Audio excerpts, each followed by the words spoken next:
हे मैया गे फुटल कपार फकीर भतार ई मरद घर के डुबाए दे तो गे माय ले आजा नाच ले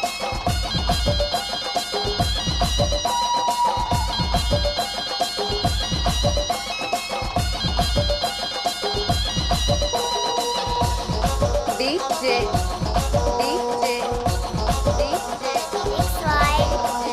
डीजे का नाम है तहर? सरजराज चतरा। क्या नाम है आपका? सरज बाबू। डीजे डीजे डीजे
चतरा।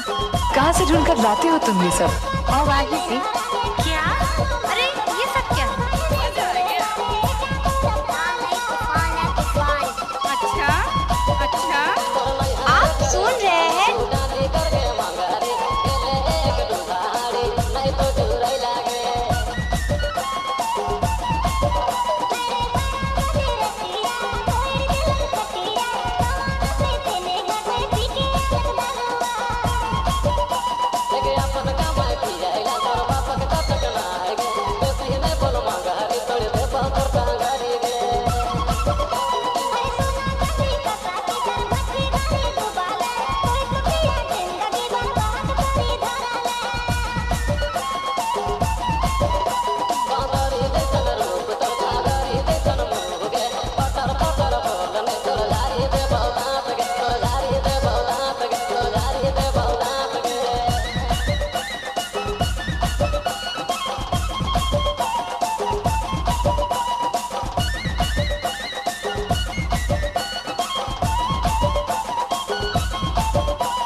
कुछ भी बोलते हो है ना?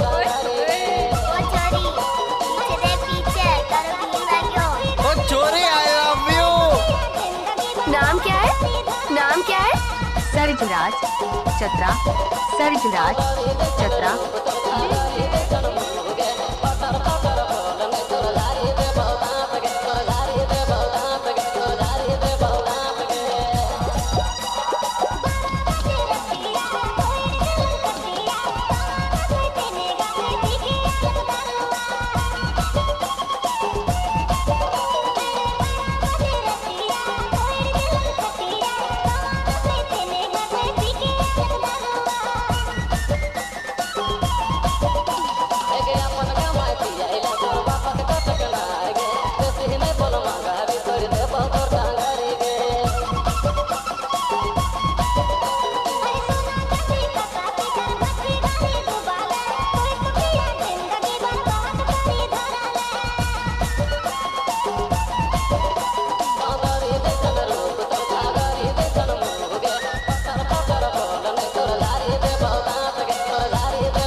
सरजन बाबू चतरा चतरा recording